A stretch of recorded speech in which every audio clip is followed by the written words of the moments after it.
Undi dipilih, bukan hiasan semata. Amanah dijunjung, tanggungjawab di dada. Salam Malaysia Madani, salam KV di hati. Saya Nur Iman Damian binti Rosdan dari kelas 1 DPM Perakaunan. Saya Salon Umum 20 Majlis Perwakilan Pelajar Kolej Vocational Setapak bagi tahun 2026-2027. Antara manifesto yang saya akan bawa ialah mewujudkan satu platform whistleblower bagi pengadu tanpa nama.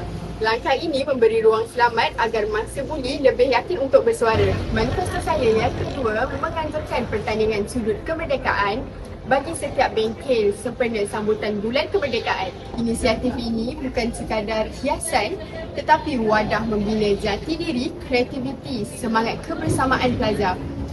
Undilah saya calon 20 kerana saya bukan seorang yang suka menabur janji ketika meraih sokongan.